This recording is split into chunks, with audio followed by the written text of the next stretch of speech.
What if I told you that being good with money has absolutely nothing to do with how smart you are? Not your IQ, not your education, not the school you attended, not the degree hanging on your wall. None of it. And everything to do with how you behave. Think about that for a moment. Right now, in this city, in this country, there are people with multiple degrees, brilliant minds, exceptional intelligence, and they are broke. And right now, in this same city, there are people who never went to university, who couldn't explain a balance sheet if their life depended on it, who have no formal financial education whatsoever. And they are quietly, steadily building real wealth. How is that possible? That question, that one single question, is what this entire video is about. Because the answer will completely, fundamentally change how you think about money. Not how much you earn, but how you think, how you behave, how you relate to money on a psychological level. Most people spend years trying to learn about investing. They study charts, they read strategies, they follow trends, they buy courses, they watch tutorials, they listen to experts, and still they struggle with money. Why? Because they are focusing on the wrong thing. Money is not just math. It's not just numbers on a spreadsheet. It's not just formulas and strategies. Money is psychology. It is emotions. It is habits formed in childhood. It is fear disguised as logic. It is ego hiding behind ambition. It is patience, or the lack of it. It is the invisible story you tell yourself about what you deserve, what you fear, and what kind of future you are allowed to imagine for yourself. And today, in this video, you are going to learn the real rules of money. The rules that can completely and permanently change your financial life. These are not hacks. These are not tricks. These are not top 5 investments to make this year. These are timeless, universal principles. Drawn from one of the most important books written about personal finance in the past 2 decades. Morgan Housel's The Psychology of Money. Let's begin. In today's world, everyone wants to get rich, fast, quick money, instant success, overnight results. We live in an era where viral wealth stories are everywhere. Someone bought Bitcoin in 2015 and retired at 28. Someone started a YouTube channel and now earns more in a month than their parents earned in a decade. Someone got into real estate at exactly the right moment and now collects rent while traveling the world. These stories are everywhere, and they create a deeply distorted picture of how wealth is actually built.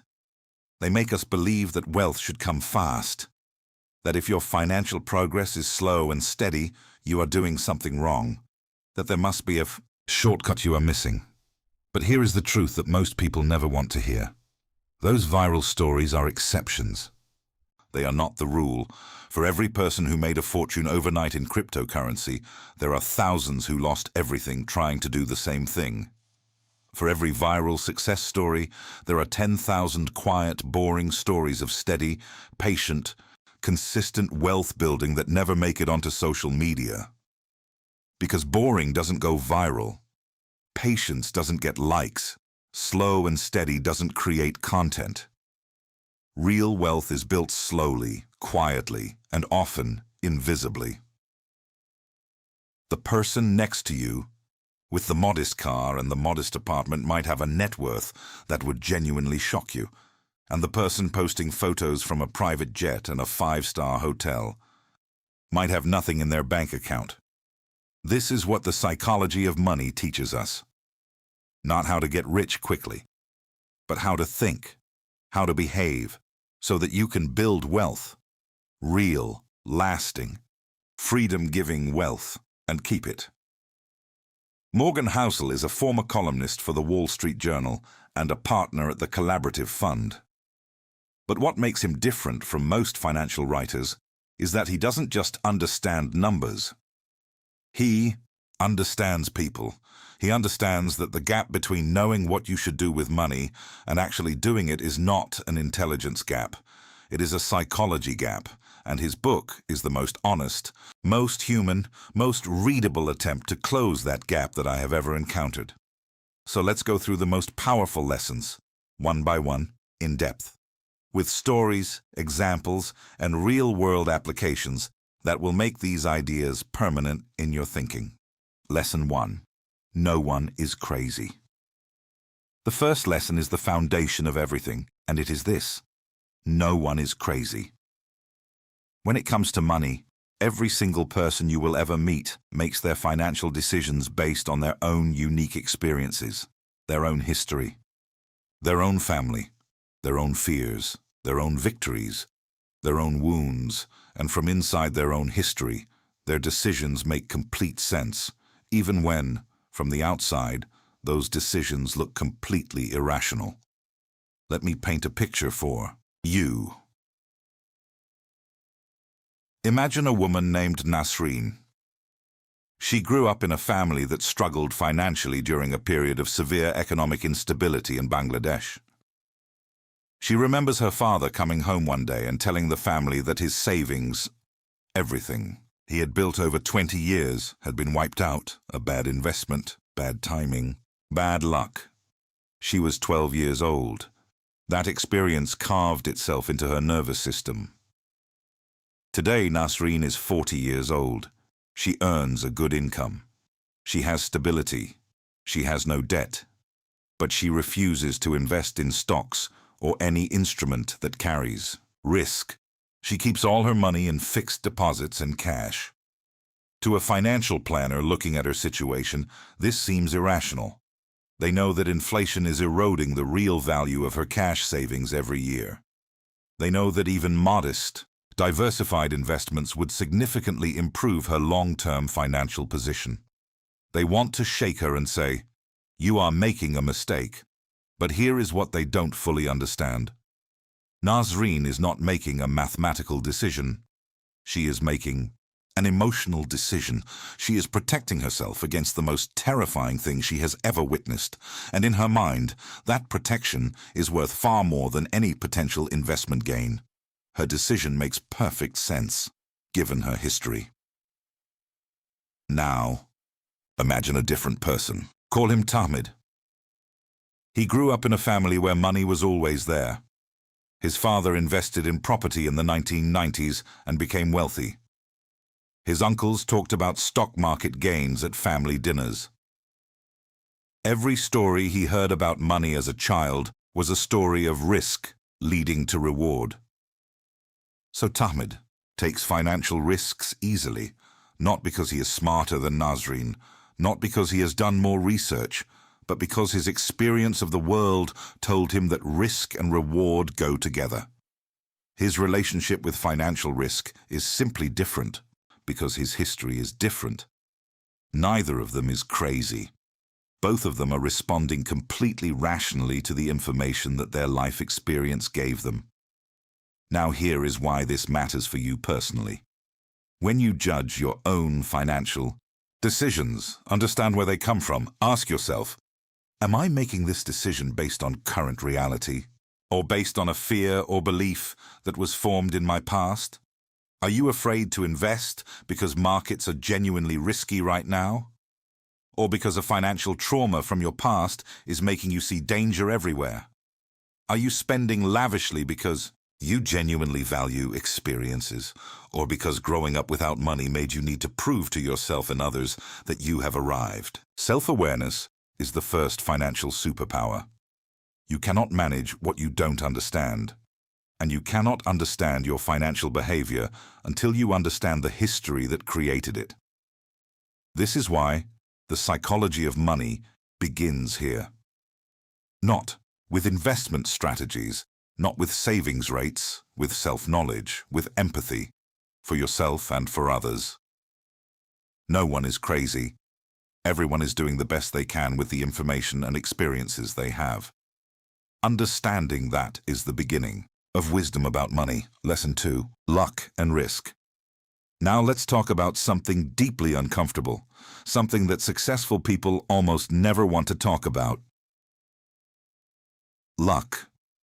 We live in a culture that celebrates individual achievement. We love stories of self-made success. The entrepreneur who started with nothing and built an empire.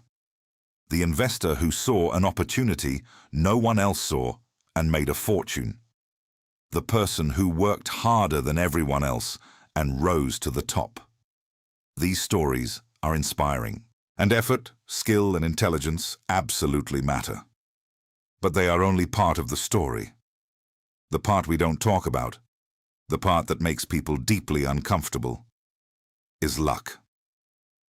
Morgan Housel tells one of the most fascinating stories I have ever encountered about the role of luck in extraordinary success. Bill Gates. Bill Gates was brilliant. He was obsessively hardworking. He had an extraordinary analytical mind. All of that is true and cannot be taken away from him.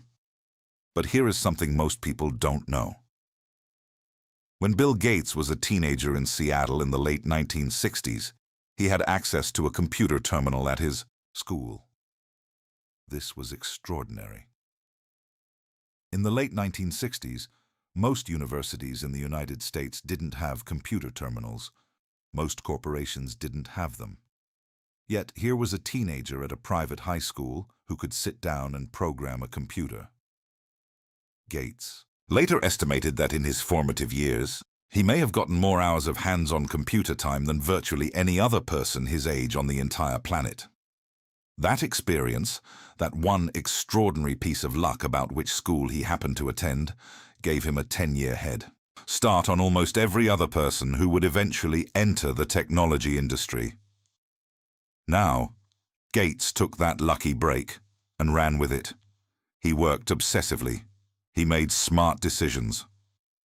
He built something remarkable, but the luck of being in that school at that time with that equipment cannot be separated from the story of his success. Morgan Housel also tells the story of Kent Evans.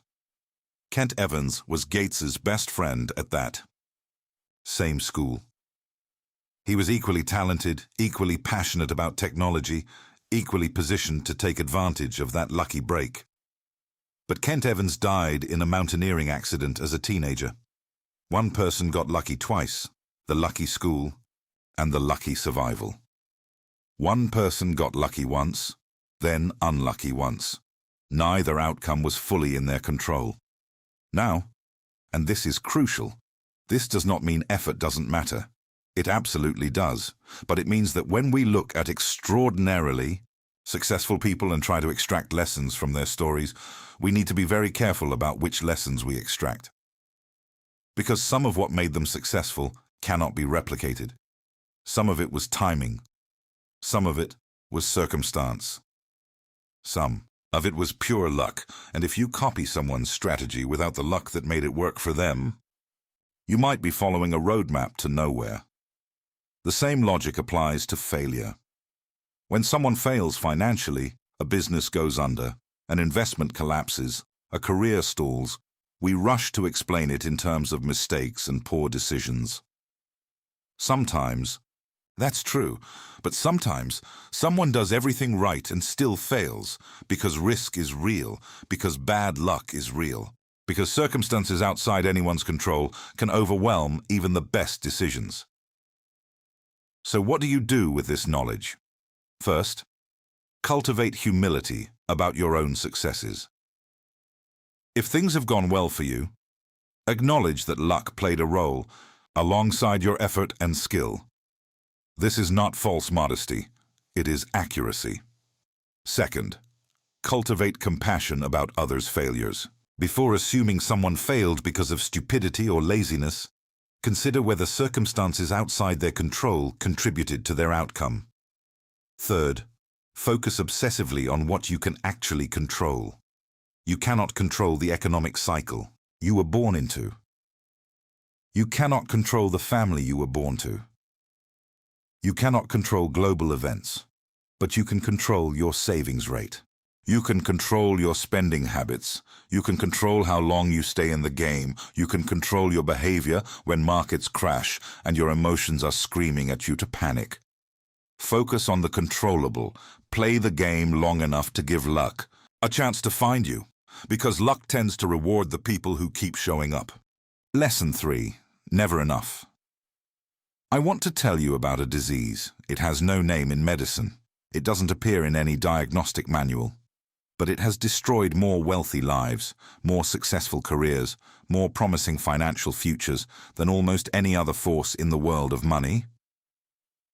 The disease is this: the inability to ever feel that you have enough. And this is not a disease of the poor, this is a disease of the wealthy. Because the poor person who can't afford rent has a very clear and concrete definition of enough. Enough to pay the bills, feed the family, provide stability. But the wealthy person, the one who already has security, comfort, options, freedom, often they have no concept of enough at all, and that absence destroys them. Let me tell you about Rajat Gupta. Rajat Gupta was born in Kolkata, India. He lost both his parents before he turned 18. He put himself through school, earned a degree from IIT Delhi, then an MBA from Harvard Business School. He rose to become the managing director of McKinsey, one of the most prestigious consulting firms on earth. He sat on the boards of Goldman Sachs and Procter & Gamble. He had a personal net worth of hundreds of millions of dollars. By any conceivable measure, he had won. He had the life that most people dream about. But Rajat Gupta looked around at the billionaires he spent his time with. He saw their private jets, their family offices, their 9-figure and 10-figure wealth. And something inside him decided, I am behind. Despite hundreds of millions of dollars, he felt poor by comparison. So he began doing something illegal. He started passing insider information, confidential details he received as a board member, to Raj Rajaratnam, the founder of a hedge fund called Galleon Group. He wasn't desperate for money. He had more money than he could ever spend. He was desperate for something else, the feeling of being in the same league as the billionaires around him. He was caught, convicted, sentenced to prison. His reputation, built over a lifetime of genuine achievement, was permanently destroyed. Story that should have ended in legacy and honor ended in shame and prison. Because he never found enough. Morgan Housel tells another story, Lehman Brothers CEO Dick Fooled. A man who had already earned nearly $500 million in compensation and yet made decisions so reckless, so driven by the need for more, that he drove his firm and much of the global financial system into crisis in 2008. These are not unique stories. They are extreme versions of a pattern that plays out at every level of society. Every single day, the middle-class family going into crippling debt to buy a house bigger than they need, in a neighborhood more expensive than they can sustain because their friends have moved there. The young professional taking on a car payment that consumes a quarter of their income because the status symbol feels necessary. The entrepreneur who has built a profitable, sustainable business and blows it all up by expanding recklessly into new markets they don't understand, chasing a bigger number. The investor with a comfortable, growing portfolio who gets seduced by a high-risk opportunity promising to double. Everything in a year, all of them victims of the same disease, the absence of enough. So how do you cure it? The cure begins with a radical and deeply countercultural act. Defining enough for yourself. Not what society says is enough. Not what your neighbors have. Not what the people on Instagram are displaying. What is enough for you? For your actual life? For your actual values? How much income would allow you to live comfortably and freely? How much savings would allow you to sleep without financial anxiety? How much is genuinely too much risk for someone in your situation? These are not questions most people ask themselves, but they are among the most important financial questions you will ever answer. Because the person who knows they're enough is safe.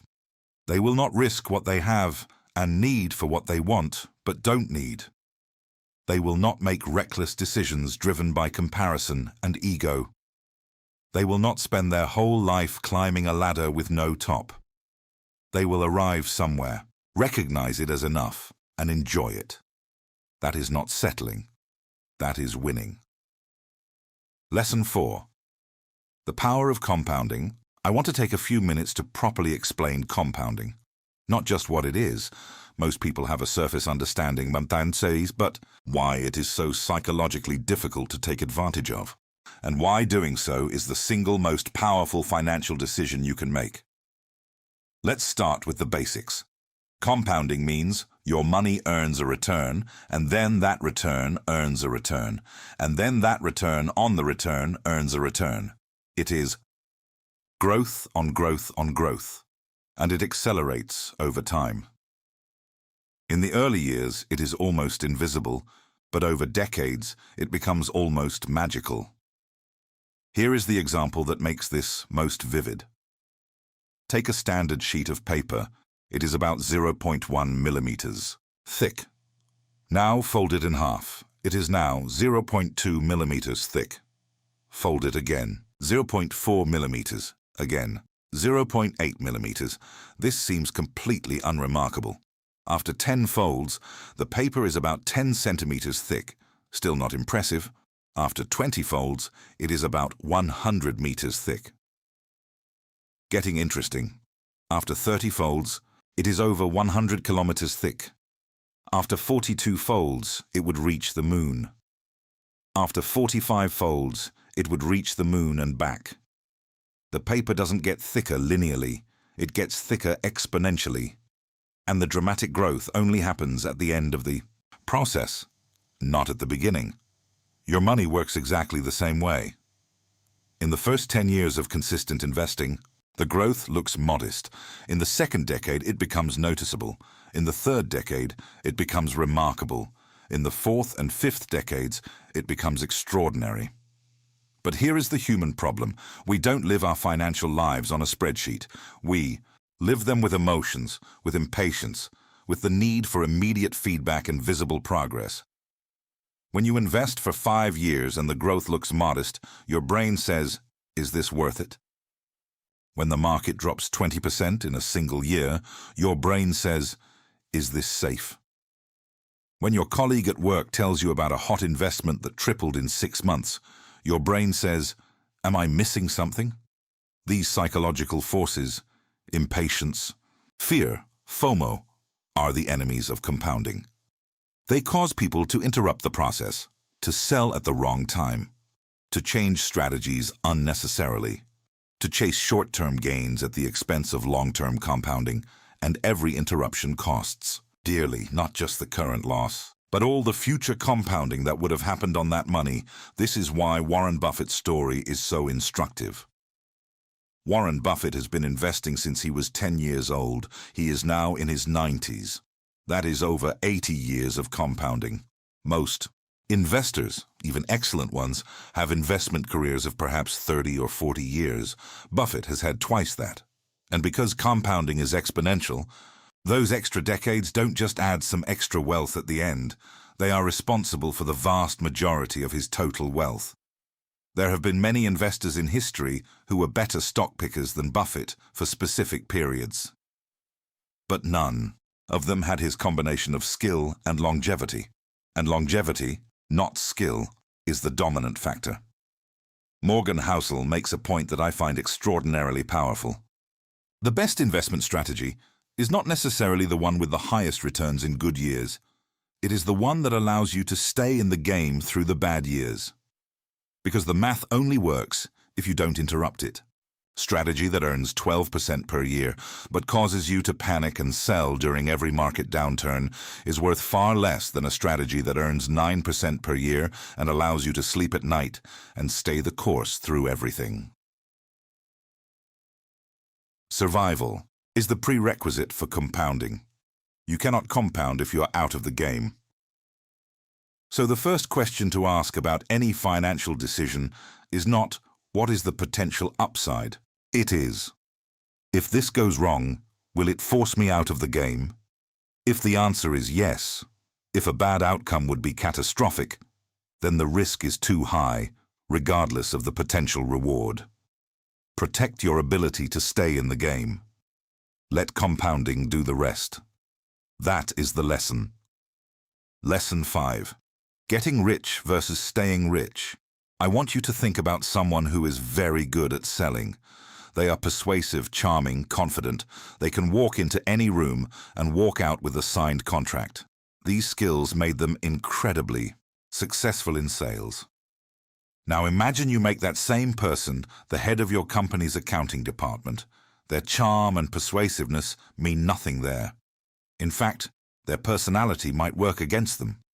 Impulsive where they need to be, methodical, confident where they need to be skeptical, bold where they need to be conservative. The same skills that made them exceptional in one role make them potentially dangerous in another. This is exactly the dynamic between getting rich and staying rich. The qualities that build wealth are not the qualities that preserve it. Getting rich requires optimism. You need to believe that the risk will pay off, that the new venture will work, that the market will go up, that your vision is correct. Without optimism, you will never take the risks necessary to build significant wealth. Staying rich requires something closer to pessimism, or at least extreme caution. You need to worry about what could go wrong, to stress test your plans, to ask what happens if I'm wrong about this, to build buffers and safety nets. The wealthy person who stays wealthy is not the one celebrating how much they've made. It is the one lying awake at night thinking about all the ways they could lose it. Jesse Livermore's story is the most dramatic example.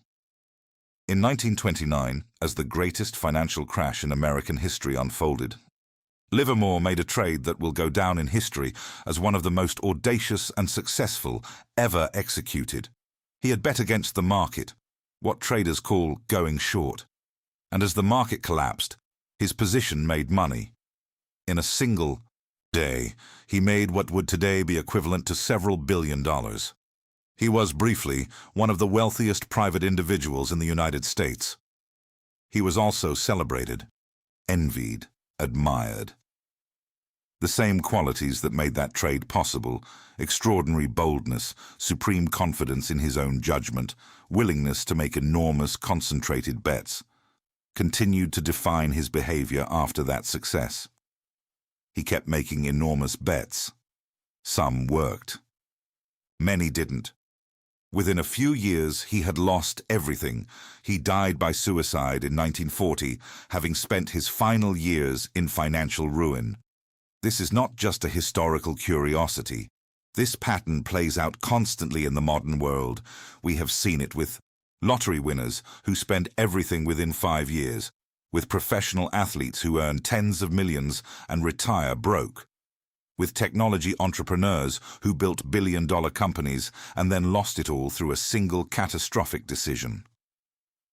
What? As the antidote, Morgan Housel talks about 3 key principles for staying rich. The first principle is, be financially unbreakable. Your number one goal is not to earn the maximum possible return. Your number one goal is to avoid catastrophic loss. A 50% loss requires a 100% gain just to get back to where you started. Avoiding big losses is more valuable than achieving big gains. The second principle is, plan for your plan to be wrong. However confident you feel about a financial decision, build in the assumption that you might be wrong. Leave room for error. Keep reserves. Don't be fully committed to any single outcome, because the future is always more uncertain than we think it is. The third principle is, cultivate a frugal identity. Not extreme frugality, not miserly behavior, but a genuine internal orientation toward living within your means, regardless of how much those means grow. People who lose wealth after gaining it almost always lose it because their spending grew as fast as, or faster than, their income. The person who earns 10 times more and spends 10 times more has not improved their financial position at all. The person who earns 10 times more and spends 3 times more has created an extraordinary foundation of wealth. That Foundation is staying rich. Lesson 6. Freedom is the real goal. I want to do a thought experiment with you. Imagine two people. Person A earns 300,000 taka per month, but their job requires 70-hour weeks. They have a boss who calls them at 10 p.m. They cannot take vacations without checking email. They are constantly stressed, constantly reactive, constantly at someone else's command. Person B earns 80,000 taka per month, but they work for themselves, doing work they have chosen. They set their own hours. They decide which projects to take. They take afternoons off when they want to. They have complete control over how their time is spent. Who is wealthier? Most people, when forced to think carefully, say person B. Why? Because they intuitively understand something that financial calculations often miss. The ability to control your own time is one of the most valuable things money can buy. And person B, despite the lower income, has more of that valuable thing than person A. This is Morgan Housel's central argument about the relationship between money and happiness. He cites research showing that beyond a certain income threshold, enough to cover your genuine needs comfortably, additional income contributes very little to day-to-day happiness. But control over your time, autonomy, over how you spend your days, that continues to increase well-being no matter how much you already have, because human beings have a deep, fundamental need for autonomy. We need to feel that we are the authors of our own stories, that we are making choices, not just responding to demands, that our days are, in some meaningful sense, our own.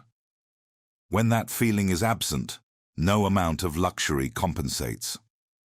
This insight should profoundly change how you think about financial goals.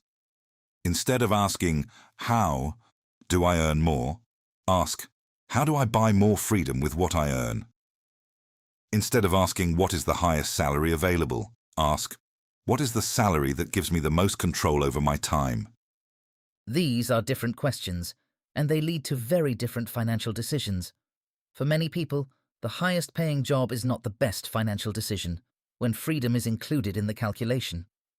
A lower paying job with flexible hours, Genuine autonomy and work you find meaningful might produce more actual life satisfaction than a high-paying job that owns your time.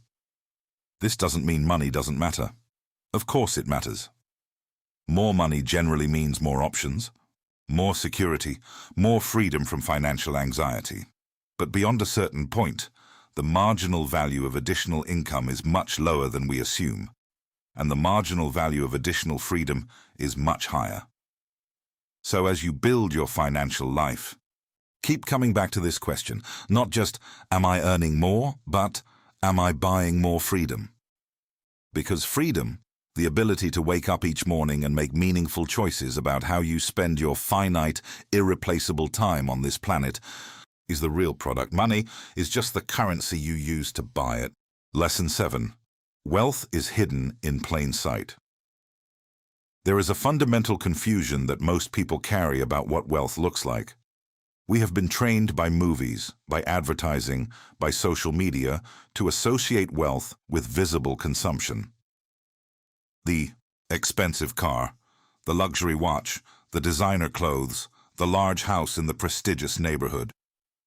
We see these things and we think, that person is wealthy. But Morgan Housel points out something that should fundamentally change how you see the world.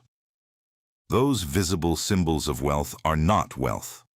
They are the consumption of wealth. Every time you see someone driving a car worth 50 lakh taka, you are not seeing wealth. You are seeing 50 lakh taka that has been spent. That is 50 lakh taka that is not in savings, not in investments, not building the future. It is gone, exchanged for a depreciating asset and a status signal. Real wealth is not visible. Real wealth is what is not being spent. It is the savings account no one sees. The index fund that has been growing quietly for 15 years. The emergency fund that means a medical crisis doesn't become a financial disaster.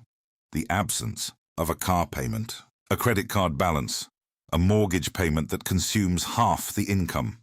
Real wealth is stored, not displayed. And because it is stored and not displayed, it is invisible. Which means the people around you who appear most wealthy are often not the most wealthy. And the people who appear ordinary, the person in the used car, the modest apartment, the simple lifestyle, may be accumulating wealth at a rate that would astonish you. Morgan Housel tells a story about a janitor named Ronald. Read Ronald. Reed worked as a janitor and then as a gas station attendant for most of his working life. He lived simply. He drove old cars. He wore flannel shirts held together with safety pins. To anyone who observed him, he was an ordinary working-class man. He died in 2014 at age 92, and his estate was worth $8 million. He had saved consistently throughout his life. He had invested in blue-chip stocks and held them for decades. He had let compounding work quietly and invisibly for most of a century. Nobody knew. Nobody could have guessed because he didn't look wealthy, because real wealth doesn't look like anything. This lesson should change two things for you. First, stop judging your financial progress by how wealthy you appear to others. The question is not whether you look successful. The question is whether your net worth is growing. Those are completely different questions. Second, stop spending money to appear wealthy. Every dollar spent on appearing wealthy is a dollar not working toward actual wealth. They are literally in conflict. The more you spend on looking rich, the harder it is to become rich. Stop performing wealth. Start building it. Lesson 8. Saving without a reason. Let me ask you something. If someone asked you right now, why are you saving money? What would you say? Most people would give one of a few standard answers. For retirement, for my children's education, for a house, for a car, for a vacation. All of these are perfectly valid reasons to save. But Morgan Housel argues that they are not the most powerful reason. The most powerful reason to save money is simply this: to have options, to have flexibility, to give yourself the ability to respond to an unknowable future. Think about what an emergency fund actually does. It is not sitting there waiting for a specific predetermined emergency. It is sitting there as a buffer between you and whatever the universe decides to throw at you next: a job loss, a medical bill, a car breaking down, an opportunity you didn't anticipate. Without that buffer, any of those events forces you into a reactive, desperate position. You take the first job offered because you cannot afford to wait for the right one. You go into debt because you have no alternative. You miss the opportunity because you don't have the resources to act on it. With the buffer, everything changes. You can take your time finding the right job. Your savings give you bargaining power. You can handle the medical bill without debt. Your savings absorb the shock. You can seize the unexpected opportunity because you have resources available. Morgan Housel makes a point that I find incredibly resonant. In a world that values specific skills and credentials, there is an underappreciated skill that beats all of them. And that skill is the ability to not panic. The ability to stay calm when others are losing their minds, to be patient when others are frantic, to have options when others have none. And all of that ability is built on one thing: savings. The person with savings has time, has choices, has the ability to think clearly. The person without savings is always in crisis mode, always reactive, always desperate, always accepting whatever terms the world offers because they have no leverage. This is why saving is not just a financial strategy. It is a psychological strategy. It is building the psychological freedom to be your best self in difficult situations. Think about the decisions you have made in your life when you were financially stressed. Were they your best decisions? Or were they desperate decisions made under pressure? Now think about the decisions you have made when you had resources, time, and options. The quality of those decisions was almost certainly better. Financial stability improves the quality of every decision you make, not just financial decisions. All decisions. Career decisions. Relationship decisions. Health decisions. Life decisions. Save money. Not just for retirement. Not just for specific goals. Save to be the kind of person who makes good decisions because you have the space to think clearly. That is the most powerful reason of all. Lesson 9. The futility of impressing others. There is a story Morgan Housel tells that I think about all the time. He talks about sitting near a beautiful Ferrari at a stoplight. He found himself admiring the car, the design, the color, the sound of the engine. And then he had a realization that stopped him cold. He was thinking about the car, not about the person driving it. He had no idea who was driving it. He had no interest in who was driving it. He was just thinking, beautiful car. And he realized, this is how it always works. When you drive a Ferrari, people don't think about you. They think about the Ferrari.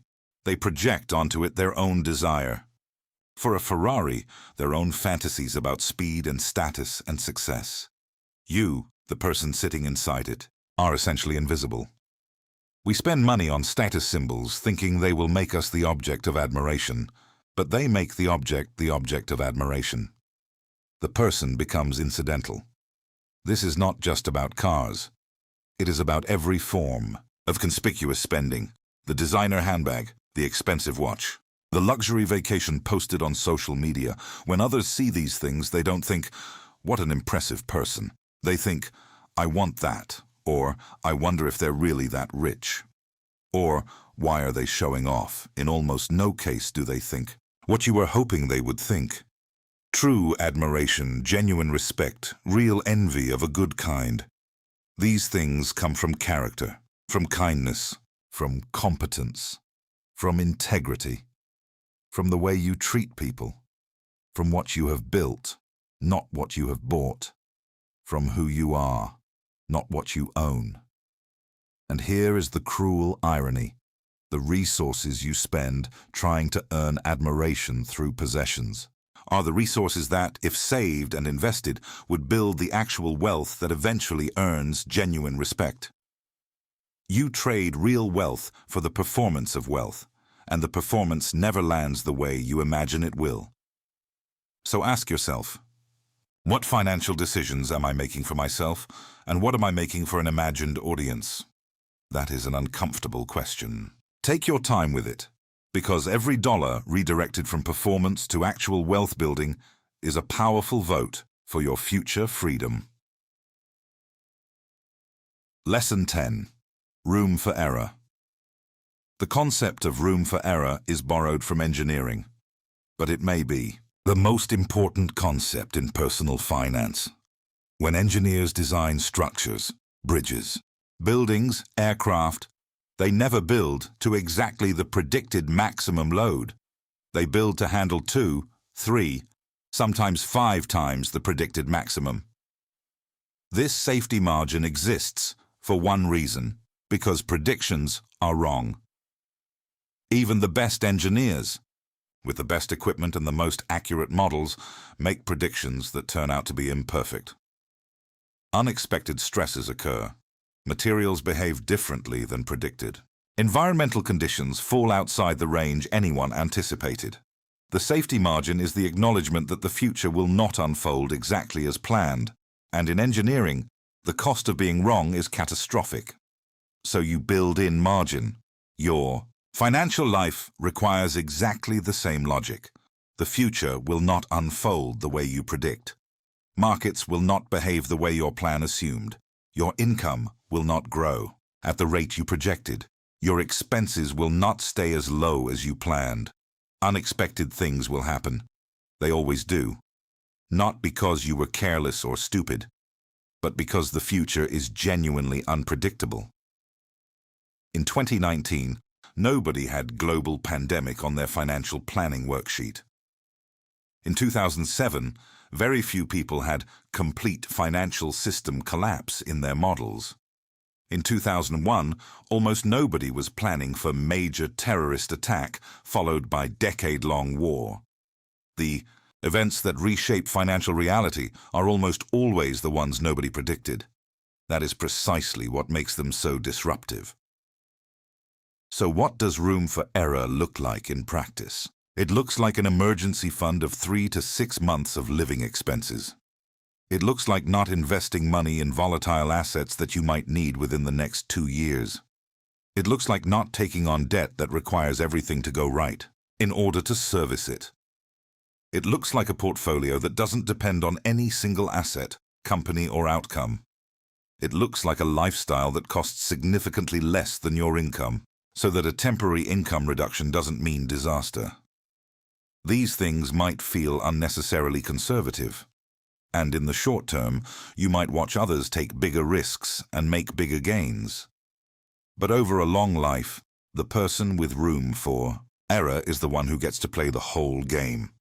They survive the inevitable shocks, they emerge from setbacks intact, and they continue compounding while others are recovering from catastrophes. The margin of safety is not a drag on performance. It is the protection of performance. Lessons 11 through 15, the mental foundations. Now I want to take you through 5 interconnected lessons that together form the mental foundation of long-term financial success. These 5 lessons are about how you think, not just what you do. Lesson 11, you will change. There is a fascinating psychological phenomenon that researchers call the end of history illusion. It works like this. When people are asked to describe how much they have changed in the past 10 years, they describe dramatic changes. New values, new priorities, new definitions of what matters. But when the same people are asked how much they expect to change in the next 10 years, they say, not much. I'm basically the person I will be. We always feel like our current self is our final self. But history shows every time that we continue to change. What this means for financial planning is profound. The goals and values driving your financial decisions today may not be the goals and values of your future self.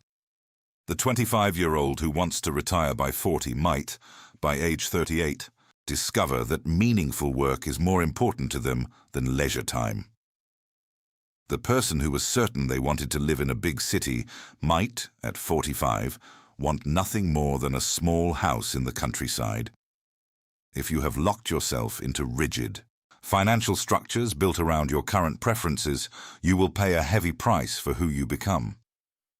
The solution is to build flexibility, save broadly, avoid extreme, irreversible financial commitments when possible. Give your future self options. Lesson 12. Nothing is free. Everything valuable has a cost. The cost of long-term investment returns is short-term volatility and uncertainty. The cost of a successful business is years of stress, sacrifice, and the real possibility of failure. The cost of financial independence is years or decades of living below your means. Most people want the reward without paying the cost. They want the investment gains without the volatility. They want the business success without the hard years. They want the financial freedom without the years of frugality. But that is not how it works. Every reward has an admission price. And the people who try to get the reward without paying the price always end up with nothing. The emotionally intelligent response to this is not to resent the price. It is to identify the price clearly, decide whether the reward is worth it, and then pay the price willingly. Pay it with open eyes, with acceptance. Not with resentment or surprise, because when you pay the price willingly, it feels like an investment. When you pay it unwillingly, it feels like a punishment. The difference is entirely psychological, and it matters enormously for how you stay the course. Lesson 13. Pessimism is popular, but optimism wins. We talked about this earlier. but it deserves a deeper exploration. There is a very specific cognitive bias called negativity bias. Humans are wired to pay more attention to threats than to opportunities. It is an evolutionary survival mechanism. The ancestors who ignored potential threats died. The ancestors who were hypervigilant survived. So we inherited brains that are extremely sensitive to bad news. This is why financial media is almost exclusively pessimistic. It is not because journalists are dishonest. It is because pessimistic. Headlines get clicks and attention in a way that optimistic ones do not. Headlines saying markets could crash by 30% gets far more engagement than markets likely to be higher in 10 years. Both statements might be simultaneously true, but only one triggers our biological alarm system. The practical consequence is that if you consume a lot of financial media, you will consistently overestimate the probability of disaster and underestimate the probability of long-term growth, and this will cause you to make overly conservative decisions that cost you significant long-term returns. The antidote is not to ignore risks.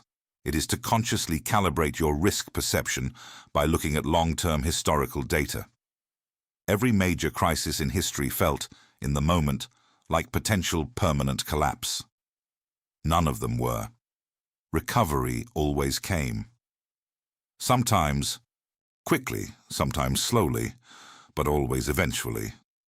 The rational response to this history is prepare for setbacks, but never bet against the long-term trend of human progress. Lesson 14. Emotions are the enemy of good decisions.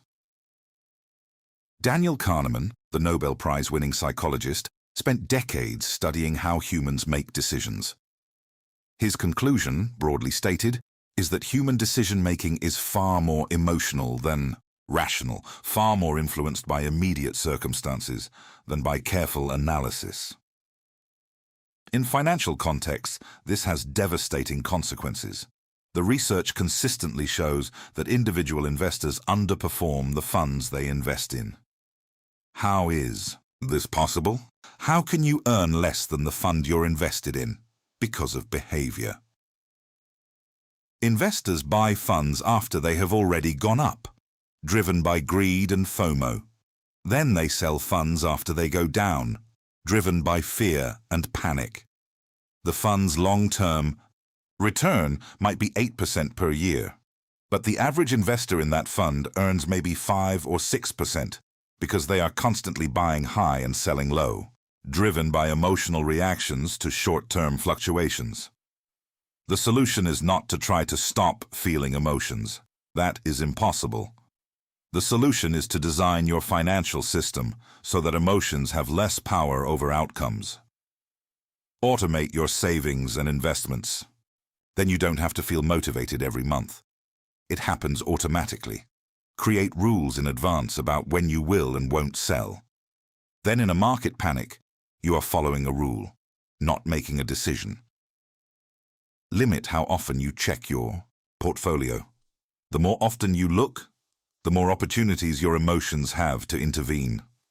Remove as many decision points as possible from your financial life, because every decision point is an opportunity for your emotions to cost you money. Lesson 15. Long-term thinking is a superpower. The investor with a 30-year time horizon and the trader trying to profit from next. Week's market movements are playing completely different games, and the 30-year investor has an enormous asymmetric advantage. In the short term, markets are chaotic, unpredictable, and driven largely by emotion and noise. In the long term, markets are remarkably predictable in their broad direction, upward, reflecting the growing productivity of human civilization. The short-term trader is trying to profit from chaos. The long-term investor is trying to benefit from a reliable long-term trend. One of these is far easier, far less stressful, and far more likely to succeed. But our culture makes it feel backwards. We celebrate the trader for their activity, their sophistication, their engagement with the market. We make the patient long-term investor feel like they are not doing enough. Resist this. The most financially productive thing you can do is often nothing. Make your investments. Set up your automatic contributions. And then leave it alone for decades. This feels lazy. It feels passive. It feels like you should be doing more. But it is, historically, among the most effective financial strategies available to ordinary people. Time is the most powerful financial asset you have. Use it wisely by doing almost nothing with it. Lessons 16 through 19. Putting it all together. We are approaching the final section of this video, and I want to bring together the remaining lessons in a way that shows you how all of this connects. Lesson 16. Simple beats complex. There is $1 billion industry built on the idea that investing is complicated, that you need sophisticated strategies, active management, complex products, expert guidance, and this industry charges handsomely for that perceived complexity. But the research paints a very different picture. Study after study over decades has shown that the simple strategy of regularly investing in low-cost, broadly diversified index funds and holding them for the long term outperforms the vast majority of actively managed funds, not because it is secretly sophisticated, but because it is cheap, because it is consistent, because it doesn't generate the trading costs and emotional mistakes that active strategies produce. This is deeply counterintuitive. We are trained to believe that harder, more complex, more expert equals better results. In many areas of life, that is true. In long-term investing, it is often the opposite. The genius of the simple strategy is precisely its simplicity. It removes the opportunities for expensive mistakes. It removes the fees that compound negatively the same way your returns compound positively. It removes the emotional decision-making that costs most active investors so dearly. What remains is just save regularly, invest broadly, hold patiently, and let time work. That is the strategy. It doesn't make for an exciting story, but it makes for an excellent financial outcome. Lesson 17. History is not a perfect roadmap. We often use historical patterns to predict the future. If something has worked for the past 50 years, we assume it will work for the next 50. But Housel makes an important point. The world changes. Economic structures change, technologies change, political systems change. Social norms change. The strategies that built wealth in the 20th century may not be the exact strategies that build wealth in the 21st. This doesn't mean history is useless. History gives us the broad principles, the value of compounding, the importance of avoiding catastrophic loss, the long-term growth of human productive capacity. These principles are likely to remain valid because they are rooted in human nature and economic fundamentals that don't change quickly. But the specific vehicles, the specific timings, the specific assets, these may change significantly. Stay grounded in the principles. Stay flexible about the specifics. Lesson 18. Define your own success. This might be the most personal lesson in the entire book, because it asks you to do something genuinely difficult, to define success entirely on your own terms, independent of what anyone else is doing or achieving. In practice, this means sitting down, seriously with paper and pen, and answering questions like, what does a genuinely good life look like to me? How much money would I need to live that life comfortably? What level of risk am I genuinely comfortable with, independent of what's fashionable? What would I regret spending too much on? What would I regret spending too little on? What does financial freedom mean to me specifically? These questions have different answers for different people. There is no universal correct answer. The person who genuinely loves their work and wants to do it into old age needs a completely different financial strategy than the person who wants to retire at 40 and travel the world. The person who values experiences over stability needs a different approach than the person who values security above almost everything else. Neither is wrong. But if you build a financial strategy based on someone else's goals instead of your own, you will spend your life optimizing for outcomes you don't actually want. Know your game. Play your game. Win your game. Don't try to win someone else's. Lesson 19. Be reasonable, not perfect. And finally, perhaps the most practically useful lesson of all. Be reasonable, not theoretically perfect, not mathematically optimal. Reasonable. A reasonable financial plan is one you can actually follow. Not one you can follow when things are going well and you're feeling disciplined. One you can follow when you're tired, when you're scared, when the market is dropping, when everyone around you is either panicking or getting rich in ways you don't understand. The plan that works in theory, but that you abandon in practice, is worth zero. The slightly suboptimal plan that you actually follow consistently for 30 years builds life-changing wealth. So build a plan that fits your actual psychology. If you know you will panic and sell if your portfolio drops 40%, don't have a portfolio that drops 40%. Accept a slightly lower expected return in exchange for the ability to stay calm and stay the course. If you know you will feel deprived and give up if you cut your lifestyle too aggressively, don't. Cut it too aggressively. Save a little less and live a little more comfortably. You will save more total over a lifetime because you won't quit. Psychology beats math. Every single time. The plan that fits your human reality is infinitely more valuable than the plan that fits a spreadsheet. The extended story. The Two Brothers. Let me tell you a story.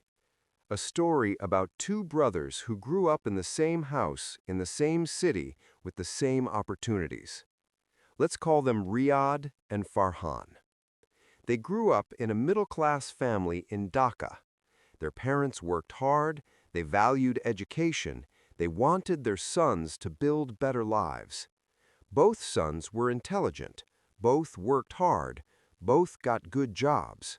But from the day each received their first proper salary, they walked completely different financial paths. Riyadh was the impressive one. He got a high-paying job at a multinational company.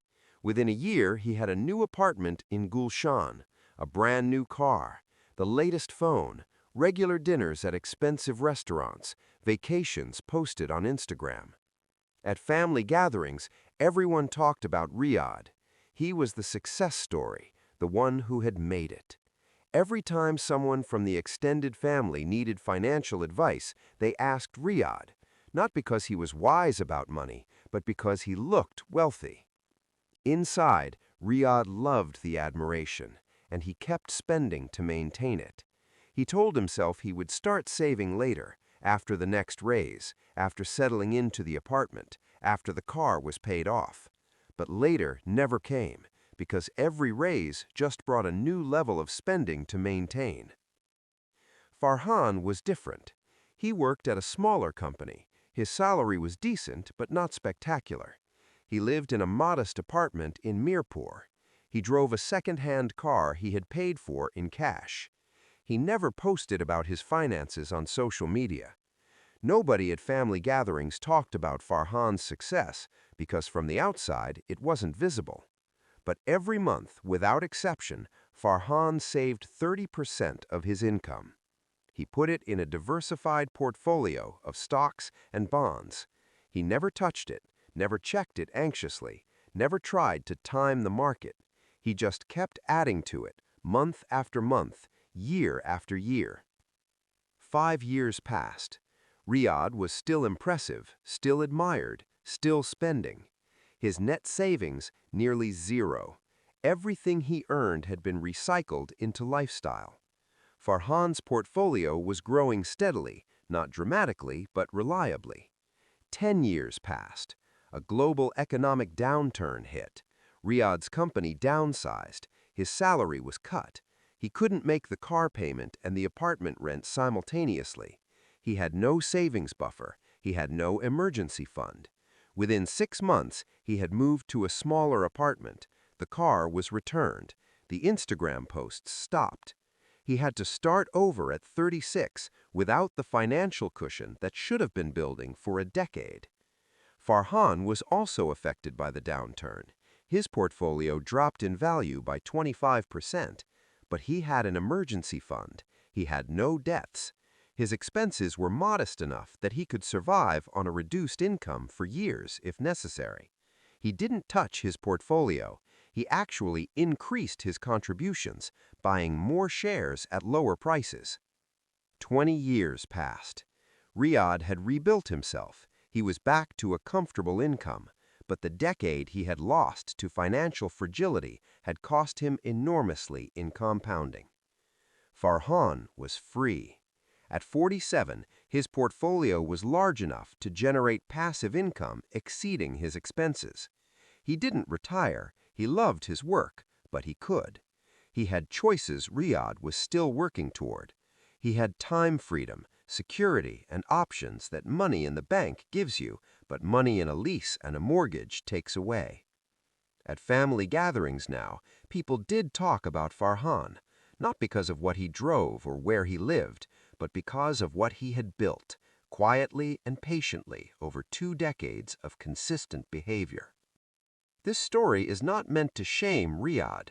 Riyadh's story is extremely common. His choices were not irrational.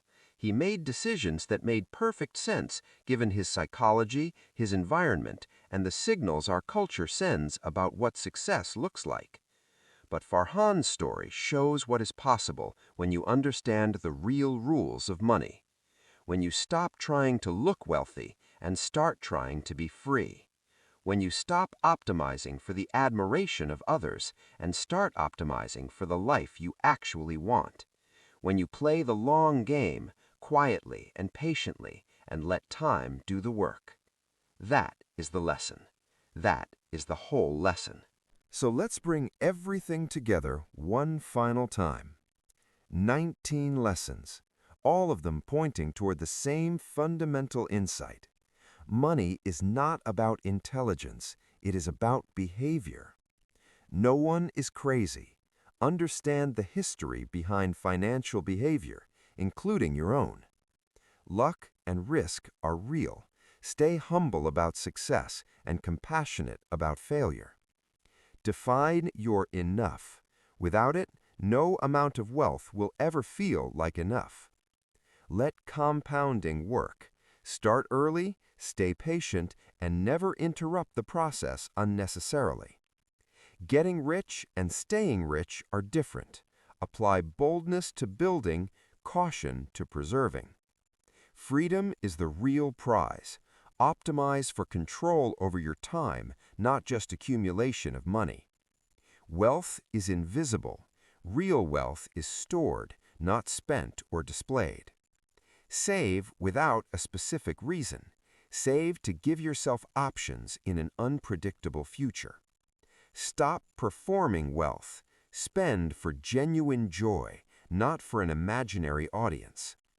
Build room for error. The future will surprise you. Make sure those surprises don't destroy you. Stay flexible. Your future self will want things your current self cannot predict. Accept the price. Everything valuable costs something. Pay it willingly or miss the reward. Balance pessimism and optimism. Worry about the short term. Believe in the long term. Design against emotion. Build systems that protect your decisions from your feelings. Think in decades. The long-term investor is always at an advantage over the short-term trader. Embrace simplicity. The boring strategy consistently beats the complex one. Use history as a guide, not a gospel. Learn the principles, stay flexible on the specifics. Define your own success. Play your game, not someone else's. Be reasonable, not perfect. The strategy you can actually follow beats the optimal strategy you cannot. These lessons will not transform your finances overnight. Nothing will. But absorbed deeply, internalized genuinely, and practiced consistently over time, they will absolutely transform your financial life. Not because they are complicated, but because they are true. Deeply, fundamentally, irreducibly true. Wealth is not a destination. It is not a number in a bank account. It is not a collection of objects. It is a way of living. It is having enough, being free, sleeping without financial anxiety, making choices from a position of strength, not desperation. Being present in your life because you are not enslaved to your next paycheck. That is what financial wisdom, genuinely practiced, produces. Not just money, but a life worth living. Thank you for spending this time with Beyond the Pages. If this video changed even one thing about how you think about money, then it was worth every word. If this video gave you real value, if something genuinely shifted in your thinking, do 3 things right now. First, save this video, bookmark it, download it. You will want to come back to it. These lessons are not meant to be heard once and filed away. They are meant to be revisited, discussed, reflected upon, and applied again and again across your financial life. Second, share it with someone who needs it. Think of the person in your life who is struggling financially, not necessarily because they don't earn enough, often because they have never been taught how to think about money the right way. Share this video with them. It might change their life.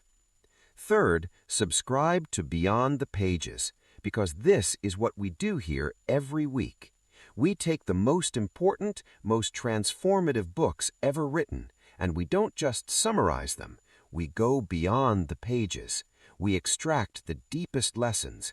We translate them into practical wisdom you can apply immediately to your real life, in business, in relationships, in health, in money, in the pursuit of a life that is genuinely, fully, unapologetically worth living. The next book we cover might be the one that changes everything for you. So stay with us, and we will see you in the next video.